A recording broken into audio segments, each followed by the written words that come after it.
পরদিন সকালের সূর্য সবেমাত্র পূর্ব আকাশে উঁকি মারছিল।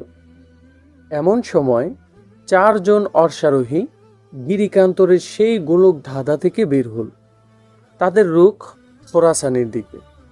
হাসান, ফারহি, গিরগুহার দরবেশ ও দরবেশের এক শিষ্য, এই 4 জন 4টি ঘোড়ায় সাওয়ার হয়ে যাচ্ছিল। সূর্য যখন আরও কিছুটা উঠে এলো আকাশে, 4 অশ্বারোহী তখন সবুজে ছাওয়া এক পাহাড়ের ঢাল বেয়ে চূড়ার দিকে উঠছিল। এটা রীতিমতো রাস্তাই মনে হচ্ছিল, যেখান দিয়ে ঘোড়া বা গরুর গাড়ি অনায়াসেই চলতে পারবে। এখানে এসে দরবেশ তার ঘোড়া থামালো, অন্য 3 জনও তাদের ঘোড়া থামালো। তারপর দরবেশ তার ঘোড়ার মুখ ঘুরিয়ে দিল ফেলে আসা পথের দিকে। পেছনে ফিরে দেখো হাসান, ফারহি তুমিও দেখো, দরবেশ বললেন। হাসান আর ফারহি পেছন ফিরে তাকাল। তাদের চেহারার রং পাল্টে গেল। পাহাড়ের এই উচ্চতা থেকে দূর দূরান্ত পর্যন্ত বিস্ময়ে বাক খাড়া করে দেয়ার মতো দৃশ্য ওদের থমকে দিল। যে পাহাড়ের চূড়ায় ওরা দাঁড়িয়েছিল, লকলকে কচি ঘাসের ডগা, বিচিত্র ফুল ও অসংখ্য ছোট ছোট বাড়ন্ত গাছে মোড়ানো ছিল সেটা। পাহাড়ের আঁচল জুড়ে সবুজের প্রাচুর্য। দূরে ছলাৎ ছলাৎ করে ঢেউ ওঠা সোনালী নদীর গায়ে সূর্য যেন হাত বুলিয়ে যাচ্ছিল। জাদুমুক্ত প্রকৃতির এই অংশটুকু দৈর্ঘ্য প্রস্থে বিস্তৃত অনেকটা গোলাকারের গিরিপ্রান্তর প্রণালীর একটা ছিল। প্রান্তর ভাগের কোনোটা ছিল এবড়ো-থেবড়ো, কোনোটার চূড়া ধনুকের মতো বাঁকানো, কোনো চূড়া এমনভাবে উপরের দিকে উঠে গেছে যেন মানুষের বিশাল বিশাল মূর্তি অনড় দাঁড়িয়ে আছে। অধিকাংশ চূড়াই এমন বৃত্তাকারে যেন এগুলো প্রকৃতির হাতে বড় কষ্টে সৃষ্টি। এসব পাহাড় চূড়ার মাঝখান দিয়ে দূরে দণ্ডায়মান কয়েক সারি গাছে ছাওয়া এক টুকরো শ্যামল ভূমি দেখা যাচ্ছিল। ওখানেই দরবেশের ডেরা। ধূসর কালো সবুজ বিচিত্র রঙে গন্ধে সাজানো এই পাহাড়ি প্রান্তরের সৌন্দর্যের ঘোর ওদেরকে ভয়ের গভীর জগতে যেন হাতছানি দিচ্ছিল। হাসান, দেখে নাও। ফারহি, প্রাণ ভরে দেখো। আমি আর আগে যাব না। তোমাদের সাথে এ পর্যন্ত এসেছি শেষ একটি কথা বলার ছিল বলে। কথাটি বলার মতো জায়গা এটাই। মনে রেখো, মানুষের জীবন সবুজ কচি ঘাস আর ফুলের কোমল পাপড়ির সচে গড়া নয়। কণ্টক কঠিন অনেক পথ তার সামনে দেয়াল হয়ে দাঁড়ায়। মানুষ প্রায়ই এখানে এসে তার সাহস ধৈর্য হারিয়ে মুখ থুবড়ে পড়ে যায়। সফল সেই হয় যে এই কাঁটায় মোড়ানো পথ দিয়ে হেঁটে যেতে পারে। তোমার দীক্ষাগুরু আব্দুল মালিক ইবনে আতাশ সোজা পথেও তোমাকে এখানে আনতে পারতেন, কিন্তু তিনি তার জাদুবিদ্যা প্রয়োগ করে তোমাকে এমন স্বপ্নের ঘোরে নিয়ে গেছেন যেখানে তোমার চোখে এই ভয়ঙ্কর সুন্দরের জগৎ ভেসে উঠেছে। এভাবেই তুমি এই পাহাড়ি পথে আসতে পেরেছ। তোমরা পথ পাচ্ছিলে না, ওই কালনাক দুটি তোমাদেরকে তাড়িয়ে আবার সেখানে পৌঁছে দিয়েছে যেখান দিয়ে তোমরা এই পাহাড়ি এলাকায় ঢুকেছিলে। মানুষের জীবনেও এমন সময় বা অবস্থা আসে, সে বুঝে উঠতে পারে না মুক্তির পথ কোনটি। নানান সংকট বিপত্তির পাক্কালে পড়ে সে পথ হারিয়ে ফেলে, যেমন তোমরা গোলক ধাঁধায় পড়েছিলে। ওই গিরিপথের পথ চলা জীবনের দরুন শিক্ষা হয়েছে তোমাদের। দেখো কেমন ভয়ঙ্কর এক জায়গা। কুদরত কি স্বচ্ছ জলের টলটলে ঝর্ণার উচ্চারণ ঘটিয়েছেন, আর মুসাফিরের জন্য কি চমৎকার আশ্রয়। এমন ঝর্ণার ধারে সেই পৌঁছাতে পারে যে গিরিকান্তরকে ভয় পায় না। হোঁচট খেতে খেতে পথের সন্ধান করে যায় এবং মিষ্টি ঝর্ণা পর্যন্ত পৌঁছে যায়। অনেক দিন ধরে আমরা এখানেই আছি। আমরা জানতাম তোমরা আসছো। আমার লোকেরা তোমাদের উপর চোখ রেখেছিল। আগেই তো বলেছি, এই মেয়েটিকে উঠিয়ে নিয়ে গিয়েছিল আমার লোকেরাই। আমার লোকেরা কখনোই এই গোলক ধাঁধার ভেতর হারিয়ে যাবে না। আমার গুরু যখন আমাকে এখানে নিয়ে এসেছিলেন, আমি তখন তোমার চেয়ে অনেক ছোট। তিনি গোলক ধাঁধার বাইরে থেকে গেলেন, আমার কবজিতে একটি মোটা সুতা রেখে দিলেন। গুরু হাতে ছিল সেই সুতার বড় এক বান্ডিল। তিনি বললেন, আমি বাইরে বসে থাকব, তুমি ভেতরে যাবে। ভেতরে একটা ঝর্ণা আছে, সেখান থেকে এক ঘটি পানি নিয়ে আসো। তিনি আমাকে বললেন, রাস্তায় সুতা ছাড়তে ছাড়তে যাবে, আর আমি বাইরে বসে সুতার বান্ডিল ঢিলা করতে থাকব। যদি ক্লান্ত হয়ে যাও বা ঝর্ণা পর্যন্ত পৌঁছতে না পারো, ছেড়ে যাওয়া সুতার চিহ্ন অনুসরণ করে ফিরে আসবে। দেখো, আবার সুতা যেন ছিঁড়ে না যায়, তাহলে বাইরে বের হতে পারবে না। আমি ভেতরে ঢুকে পড়লাম। গুরু সুতা ছাড়তে লাগলেন।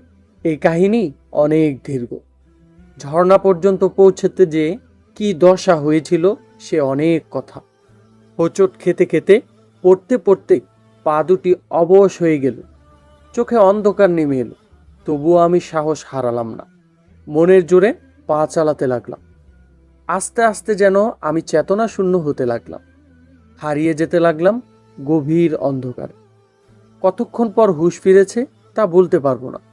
চোখ খুলতেই বিস্ময়ে থ খেয়ে গেলাম। দেখলাম ঝর্ণার ধারে পড়ে আছে আমি। কি আশ্চর্য! লাফিয়ে উঠলাম। হাতে যে মাটির ঘটিটা ছিল সেটা ভেঙে গেছে তখন। বেহুশ হয়ে পড়ে যাওয়ার সময় বোধহয় সেই পাথরে পড়ে ভেঙে গিয়েছিল। কাপড় চোপড় সহই আমি ঝর্ণার পানিতে নেমে পড়লাম। এটা করলাম আমার গুরু যাতে নিশ্চিত হন যে আমি ঝর্ণা পর্যন্ত পৌঁছতে পেরেছি। আপাদমস্তক স্নিগ্ধ হয়ে ফিরতে পথ ধরলাম। পথ চেনার জন্য আমার ফেলে আসা সুতার চিহ্ন তো ছিলই। সূর্যের শেষ লালিমা তখনও মিলিয়ে যায়নি। আমি দাঁড়িয়েছিলাম আমার গুরুর সামনে। তাকে সব খুলে বললাম।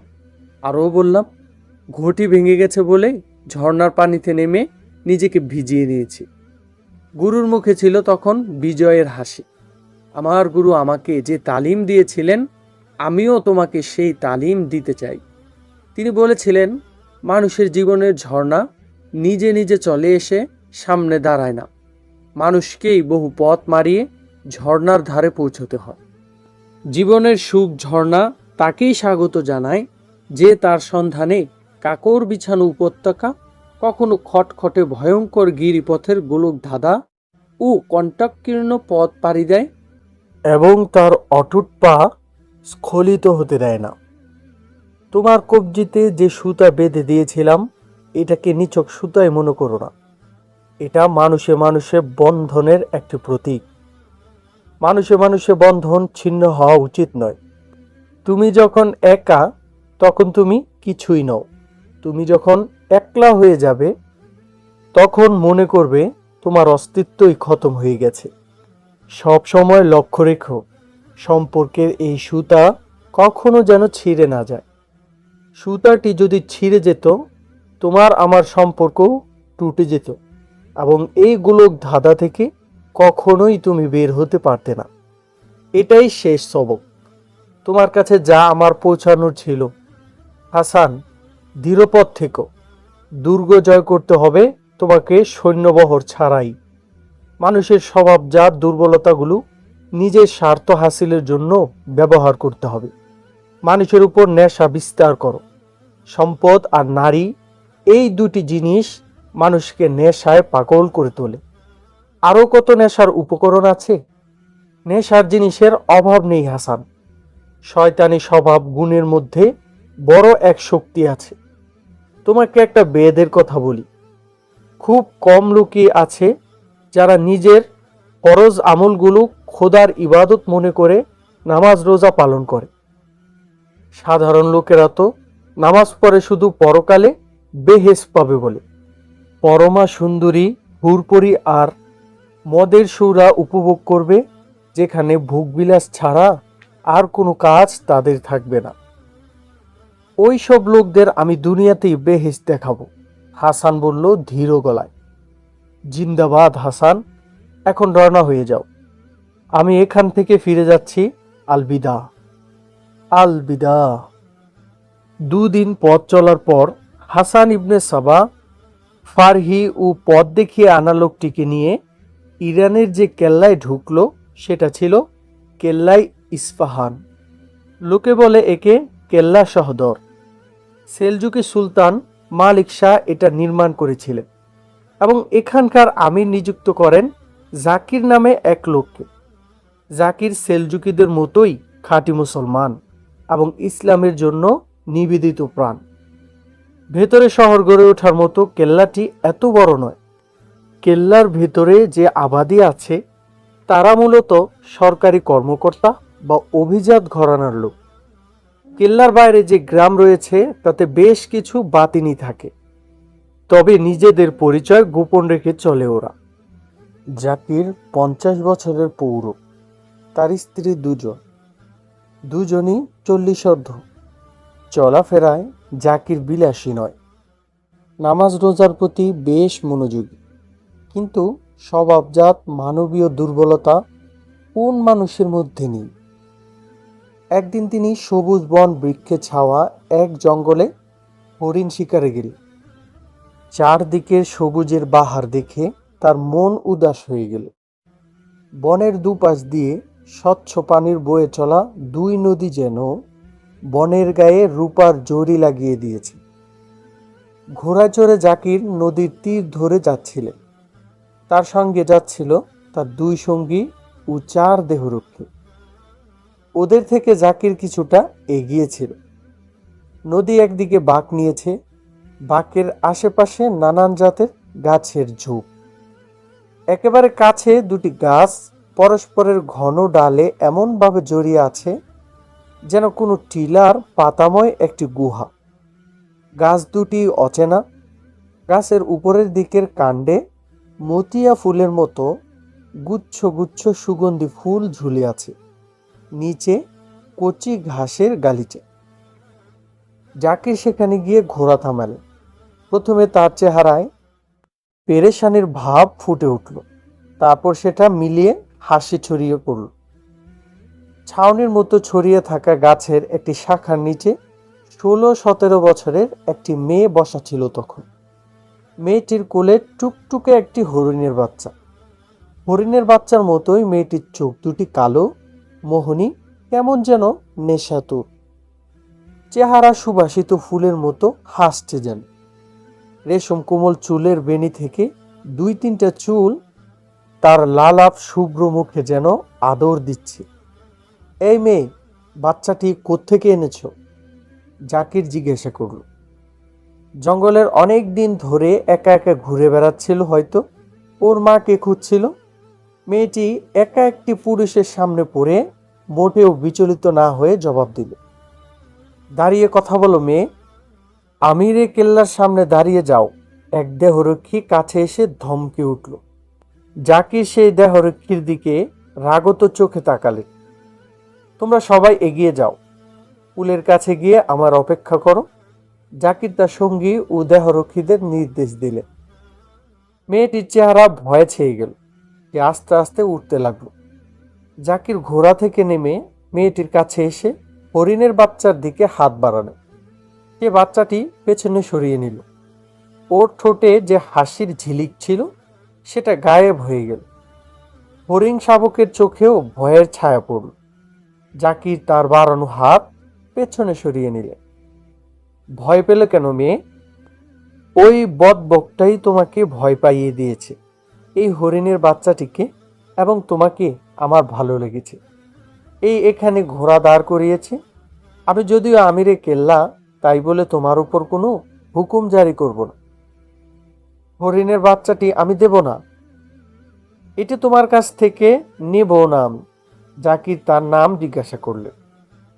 আমার নাম জিররি। আচ্ছা, হরিণ শাবকটিকে বুঝি খুব ভালোবাসো? মেয়েটির জবাবের অপেক্ষা না করে জাকির নিজেই বললেন, আসলে ওর মুখটি এমন মায়া মায়া, যেই দেখবে তারই ভালো লাগবে। না আমির, এটা অবশ্যই দারুণ ফুটফুটে মায়া কারা, কিন্তু ওকে আমার ভালো লাগছে না অন্য কারণে। আপনাকে বলেছিলাম এটা মাতৃহীন হয়ে জঙ্গলে ঘুরে বেড়াচ্ছিল। ওকে দেখে আমার শৈশবের কথা মনে পড়ে, যখন আমিও জঙ্গলে হারিয়ে গিয়েছিলাম আর আমার মাকে খুঁজে ফিরছিলাম। জাকির মেয়েটির ব্যাপারে এমন ডুবে গেলেন যে তার অজান্তেই মেয়েটির কাঁধে হাত রেখে ওকে বসিয়ে দিলেন। নিজেও পাশে বসে পড়লেন। জিররি তার পাশ থেকে সরে গেল না, চেষ্টাও করলো না। তারপর তোমার মাকে কোথায় পেলে? মায়ের দেখা আজও পাইনি। আমার বয়স তখন 3-4 বছর হবে। ছোট্ট একটি কাফেলার সঙ্গে আমরা যাচ্ছিলাম। আমার মা বাবা খুব গরিব ছিলেন। ওদের জীবন কেটেছে যাযাবরি করে পথে আর জঙ্গল। খুব সামান্য যখন বুঝতে শিখলাম, তখন আমাকে নিয়ে ওদেরকে পাহাড়ে জঙ্গলে মরুবিয়ানে ঘুরতে ফিরতে দেখেছি আজ এখানে ডেরা ফেলেছে, তো কাল ওখানে। তুমি ওদের কাছ থেকে হারিয়ে গেলে কিভাবে? চারদিক কালো করে হঠাৎ প্রচণ্ড ঝড় উঠল। কাফেলার সবাই ত্রাহি ত্রাহি অবস্থায় পড়ে দল ছিন্ন হয়ে পড়ল। কয়েকটি ঘোড়া আর 2-3টি উট ছিল, সবগুলো যে কোথায় গায়েব হয়ে গেল। আমার ছিল আরো 4 ভাই বোন, কারো কোনো চিহ্ন রইল না কোথাও। যে যেদিকে পারলো ছুটে গিয়ে আশ্রয় নিল।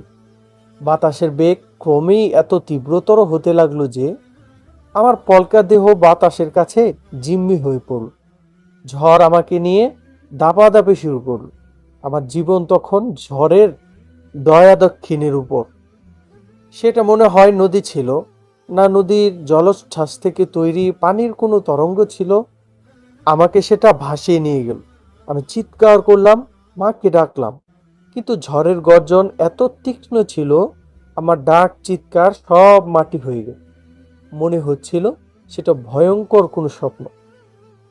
পুরো এখন বলতে পারবো না, এতটুকু ভালো মনে আছে আমি ডুবে যাচ্ছিলাম।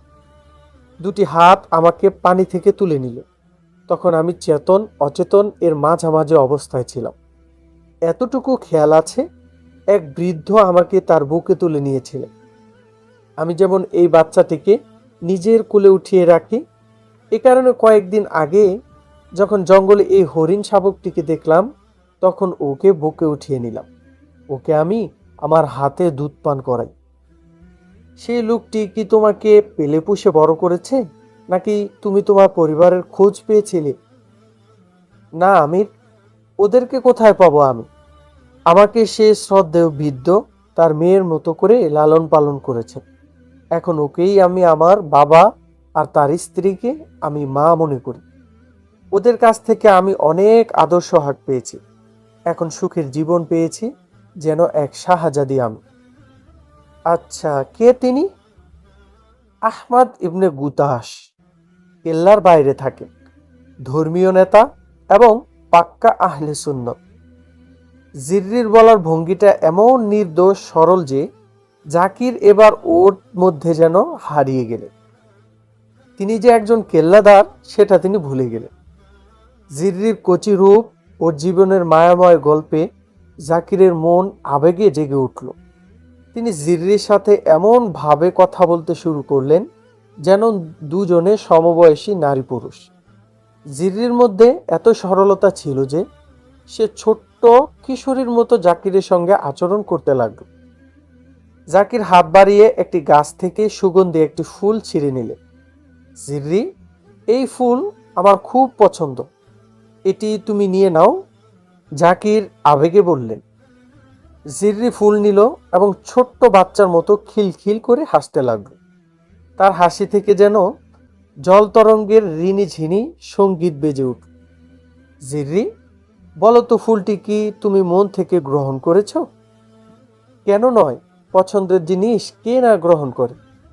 তাহলে কি আমার ঘরে যেতে পছন্দ করবে? জাকির কিছুটা উত্তেজিত গলায় জিজ্ঞাসা করলেন। সেটা কেন? আমি তোমাকে সবসময় আমার কাছে রাখব, তোমাকে আমার জীবন সঙ্গী বানাতে চাই। তাহলে আমি কেন যাব? আপনি কেন আসবেন না? জিররি হাসতে হাসতে বলল। না জিররি, তুমি এত ভালো যে আমার কথা বুঝতে পারছো না। তোমাকে আমার ঘরে নিয়ে উঠাতে চাই আমি। ওই ফুলের মতোই তোমাকে আমার প্রিয় মনে হচ্ছে। ফুল তো কারো কাছে হেঁটে যায় না। ফুল প্রেমিক নিজেই ফুলের কাছে হেঁটে যায় এবং কাটার আঘাত সয়ে ফুল ছিঁড়ে আনে। আপনি যে আমাকে এই ফুলটি দিয়েছেন, হাত বাড়িয়ে ফুলটি নিয়েছি। আপনি যদি কোনো ফুলকে আমার কাছে আসার হুকুম দেন, তাহলে কি সে আপনার হুকুম মানবে? জাকির হো হো করে হেসে উঠল। হাসতে হাসতে জিররিকে বাহুর বেষ্টনীতে নিয়ে তার কাছে টেনে নিলেন। জিররি বাধা দিল না। তুমি যেমন সুন্দরী তেমন বুদ্ধিমতীও। এখন তো আমি যে কোনো মূল্যে তোমাকে অর্জন করবই, আর আমি যে কোনো মূল্যে আপনার কাছ থেকে পালাবো। জিররি আগের মতোই খোশ কণ্ঠে বলল, কেন কেন? আমি তো রাজা বাদশার কাহিনী শুনেছি। আপনার মতো আমিররা তো বাদশার মতোই। রাজা বাদশারা আমার মতো মেয়েদের প্রতি এমন মুগ্ধ হয়ে সোনা রূপা দিয়ে ওজন করে নিজেদের হেরেমে ঢুকিয়ে নেয়। তারপর যখন আবার আরেকটি মেয়ের সন্ধান পায়, তখন আগের জনকে হেরেমের পোড়া ঘরে নিক্ষেপ করে। আমি বিক্রি হতে চাই না আমিরে কেল্লা। হ্যাঁ, তবে আপনার সিপাহীরা যদি জোর জবরদস্তি করে উঠিয়ে আমাকে আপনার মহলে পৌঁছে দেয়, তাহলে আমি কিছুই করতে পারবো না। আমার বুড়ো বাপ আহমদ ইবনে গুতাস চোখের পানি ফেলা ছাড়া কিছুই করতে পারবেন না। একে তো তিনি বৃদ্ধ, তারপর আলেমে দিন, সম্ভবত তিনি তলোয়ারও চালাতে পারেন না। না জিররি, আহমদ ইবনে গুতাসের মতো আমিও সুন্নি মুসলমান। মুসলমানদের মধ্যে কি তুমি কখনো রাজা বাদশার প্রচলন দেখেছ? তাছাড়া আমি তো এদেশের শাসকও নই, সেলজুকি সুলতানের কর্মচারী আমি। হুকুমত হলো সুলতান মালিক সাহেব, তিনিও নিজেকে বাদশা মনে করেন না। আমার কোনো হেরেমও নেই। বিগত যৌবনা 2 স্ত্রী আমার আছে। ওরা তোমার দেখভাল করবে, তোমাকে দেখে খুশিও হবে ওরা। একের অধিক বিয়ের প্ররোচনা মূলত আরব সমর্থবান পুরুষদের মধ্যে বেশি। অনেক উঁচুবংশীয় বিলাসী পরিবার যারা ধর্মকর্ম থেকে দূরে, তাদের মধ্যে এই প্রচলন ছিল যে স্ত্রী তার সুন্দরী বান্ধবীকে এক আধ রাতের জন্য স্বামীকে উপহার স্বরূপ দিচ্ছে। সেলজুকিরা হলো তুর্কি। মুসলমান হওয়ার পর ধর্মীয় জীবনে ওরা নিজেদেরকে অভ্যস্ত করে নেয়, নিয়ম করে নেয় কেউ অধিক স্ত্রী রাখতে চাইলে সর্বোচ্চ 4 স্ত্রী রাখতে পারবে। হেরেম বা অন্দরমহলীয় নোংরা যৌনচার আরবদের মতোই ওরা ঘৃণার চোখে দেখে। জিররি যখন শুনল জাকিরের স্ত্রী দুজনই বিগত যৌবনা, তখন তার এই ভাবনা হলো না যে তারা দুজন তার সতীন হবে। জোর করে তোমাকে নেব না আমি, না সোনা রূপার পাল্লায় তোমাকে ওজন করে নেব। ইসলামী আইনে তোমাকে বিয়ে করব, সিদ্ধান্ত এখন তোমার হাতে। তাহলে সেই গাছের কাছে যান যার ফুলটি ছিঁড়তে চাচ্ছেন। হ্যাঁ জিররি, তোমার কথা বুঝেছি আমি। আহমদ ইবনে গুতাসের সাথে আমি কথা বলবো। আরেকটি কথা তোমাকে বলে রাখছি। প্রথমে যদিও তোমার নিষ্পাপ সৌন্দর্য আমাকে আকৃষ্ট করেছিল, কিন্তু আমি লক্ষ্য করলাম তুমি যথেষ্ট বুদ্ধিমতীও। আমি যে বলেছিলাম যে কোনো মূল্যে তোমাকে আমার চাই, তা বলেছিলাম আমি এই কেল্লার হাকিম বলি। তোমার মতো এমন বুদ্ধিমতীর স্ত্রী থাকলে আমার কাজ অনেক সহজ হয়ে যাবে। প্রশাসনিক চিন্তা ভাবনায় তুমি সাহায্যও করতে পারবে। আমার বাবার সাথে কথা বলুন, জিররি গভীর গলায় বলল। আপনাকে আমি প্রত্যাখ্যান করিনি, কিন্তু বলে দিচ্ছি আমি ধন চাই না, প্রেম চাই, ভালোবাসা চাই। জাকির জিররির একটি হাত তার হাতে নিয়ে আলতো করে চাপ দিলেন, তারপর উঠে দাঁড়ালেন। জিররি, জাকির গভীর গলায় বললেন, রাজা বাদশাদের মতো আমার চরিত্র হলে দিনার দিরহামের স্তূপ তোমার পায়ে এনে রাখতাম, কিন্তু না, ভালোবাসা দিয়ে আমি ভালোবাসা কিনতে চাই। জাকির ঘোড়ায় সাওয়ার হয়ে গেলেন। নদীর পুলের ধারে তার দেহরক্ষী ও সঙ্গীরা অপেক্ষা করছিল। একটা কথা মন দিয়ে শোনো, সবার উদ্দেশ্যে জাকির বললেন। সামনে কোনো হরিণ দেখলে আমাকে অবশ্যই বলবে সেটা হরিণী না হরিণ। কেউ যেন কোনো হরিণীকে না মারে, কারণ তার কোনো বাচ্চাও থাকতে পারে। জাকির শিকার থেকে ফিরে এলেন। সেদিন একটি হরিণী শিকার করতে পেরেছিলেন, কিন্তু এর চেয়ে আরো বড় শিকার তিনি সেই দিন ফেলে এসেছেন। সেই শিকার ছিল আধফোঁটা ফুলের মতো নিষ্পাপ জিররি। জিররি ওদের গ্রামের কথা বলেছিল কেল্লা থেকে সামান্য দূরে। সেখানে এসে জাকির ঘোড়ার লাগাম টেনে ধরলেন। সঙ্গের একজনকে বললেন, আহমদ ইবনে গুতাস নামে এখানে একজন আলেম আছেন, তাকে আমার সালাম পৌঁছে দাও। লোকটি গ্রামের একটি গলির মতো রাস্তায় ঘোড়া দিয়ে অদৃশ্য হয়ে গেল। একটু পর ফিরে এলো, সঙ্গে এলো পা থেকে মাথা পর্যন্ত সাদা আলখেল্লায় ঢাকা এক লোক। মাথায় তার সেলজুকি টুপি, টুপির উপর কাঁধ পর্যন্ত বিস্তৃত সাদা রুমাল, পোশাকের মতোই ধবধবে সাদা লম্বা দাড়ি। তাকে আসতে দেখেই জাকির ঘোড়া থেকে লাফিয়ে নামলেন, দৌড়ে গিয়ে আগন্তুক পর্যন্ত পৌঁছালেন, ঝুঁকে তাকে সালাম করলেন, তারপর হাঁটু ছুঁয়ে করমর্দন করলেন। আহমাদ ইবনে গুতাস? হা আমিরে কেল্লা, আমি আহমাদ ইবনে গুতাস। আমার জন্য কোনো হুকুম? কোনো হুকুম নয় শ্রদ্ধেয় আলেম, একটা অনুরোধ। আজ রাতের খাবার যদি আমার ওখানে খাওয়ার কথা বলি, তাহলে কি পছন্দ করবেন আপনি? কি সৌভাগ্য! অবশ্যই আসবো মাগরিবের নামাজের পর। জাকির কয়েকবার ঝুঁকে তার সঙ্গে করমর্দন করে ফিরে এলেন। মাগরিবের নামাজের পর আহমাদ ইবনে গুতাস জাকিরের দস্তরখানায় উপস্থিত হলো। খাওয়ার ফাঁকে জাকির আহমাদ ইবনে গুতাসকে অনুরোধের সুরে জানালেন তিনি তার মেয়েকে বিয়ে করতে চান। জিররির সঙ্গে কোথায় কিভাবে দেখা হয়েছে তাও জানালেন। আরও জানালেন জিররি তাকে বলেছে সে কিভাবে আহমাদ ইবনে গুতাসের মেয়ে হয়েছে। আল্লাহ আমার দোয়া কবুল করেছেন। আহমাদ ইবনে গুতাস দু হাত আকাশের দিকে তুলে বললেন, ওকে এতটুকু শিশু থাকতে এক ঝড়ের কবল থেকে উদ্ধার করেছি। বড় মমতা দিয়ে ওকে লালন পালন করেছি। আমার প্রার্থনা ছিল ওর জীবন যেন যাযাবরের মতো ছন্ন ছাড়া না হয়, উজ্জ্বল ভবিষ্যৎ যেন হয় ওর। যদি আপনার উপযুক্ত মনে করেন, তাহলে আমাদের জন্য এর চেয়ে বড় সৌভাগ্যের আর কি হতে পারে। কয়েকদিন পর জিররি নববধূ সেজে জাকিরের ঘরে গিয়ে উঠল। জাকিরের দুই স্ত্রী বেশ যত্ন করে ওকে বরণ করে নিল। জিররির জন্য জাকির দুজন খাদেমা নিযুক্ত করে দিলেন। আমার কোনো খাদেমা চাকরানির প্রয়োজন নেই, আমি আমার কাজ নিজ হাতে করতে চাই। আমি দেখেছি রাতে আপনাকে এক খাদেমা দুধ খাইয়ে দেয়। কাল থেকে এই দুধ আমি নিজেই তৈরি করে আনব। আমি জানি মধু মিশিয়ে আপনি দুধ পান করেন। 50 বছরের জাকির অভিভূত। তিনি ভাবেননি 17 বছরের এমন এক সুন্দরী মেয়ে তার প্রতি আকৃষ্ট হবে। তিনি তাকে অনুমতি দিয়ে দিলেন, ঠিক আছে, রাতে দুধ তুমিই নিয়ে আসবে। আরও কয়েকদিন পর জিররি জাকিরকে বলল, যে মানুষটা মৃত্যুর হাত থেকে আমাকে বাঁচিয়েছেন, সমস্ত আদর ভালোবাসা দিয়ে বড় করেছেন, তারাকে ছাড়া এখন সবকিছু কেমন ফাঁকা ফাঁকা লাগে। জাকির আহমাদ ইবনে গুতাসকে ডেকে এনে বললেন সে যেন মাঝে মধ্যে এখানে এসে কিছু সময় থেকে যায়।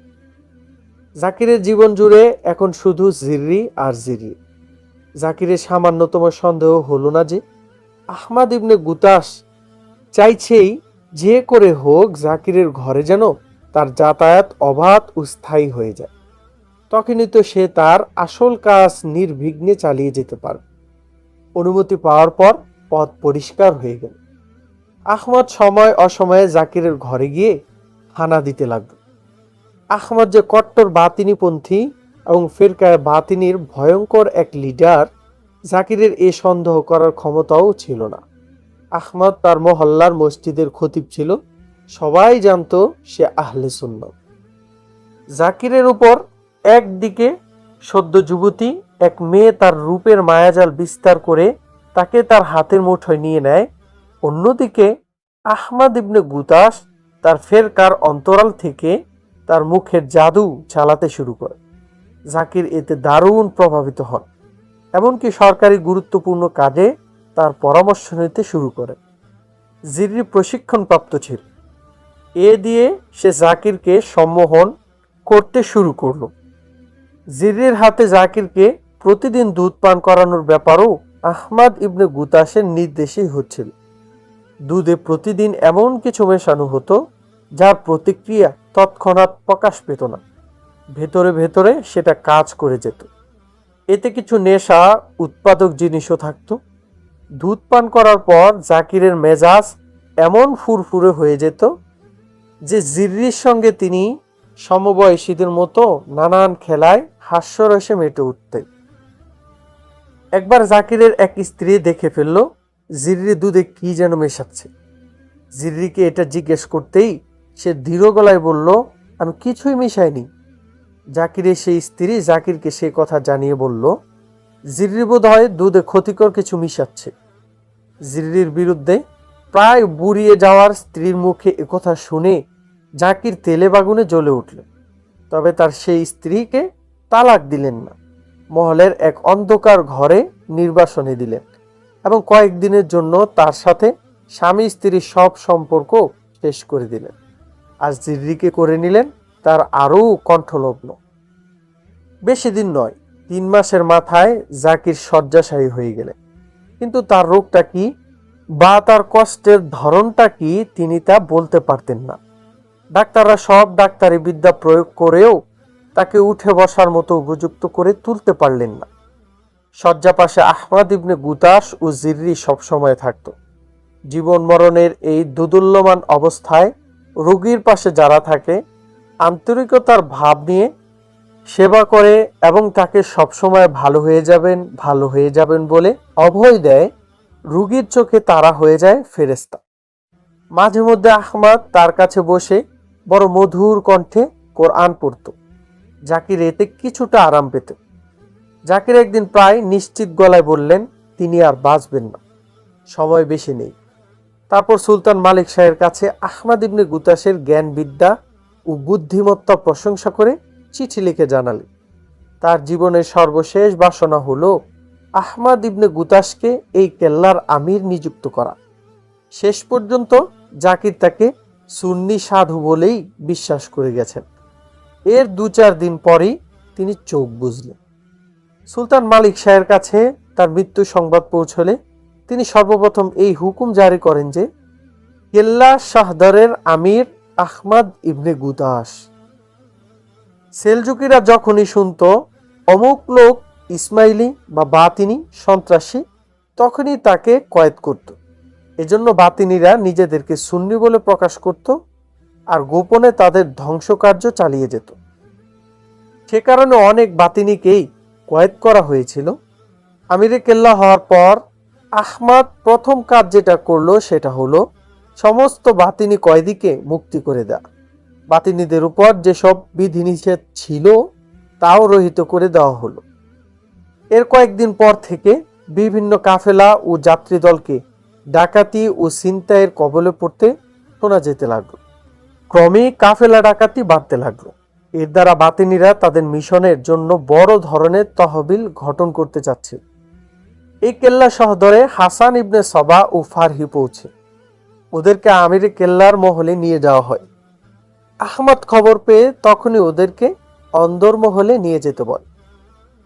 আরে নৌজওয়ান, আহমদ তার বৈঠকখানায় হাসান ও ফারহিকে দেখে বলে, আমি তোমার অনেক প্রশংসা শুনেছি, আজ বিশ্রাম করো, কাল সকালে তোমাকে জানাতে হবে তোমার কি কাজ এবং এ পর্যন্ত কতটুকু কি হয়েছে।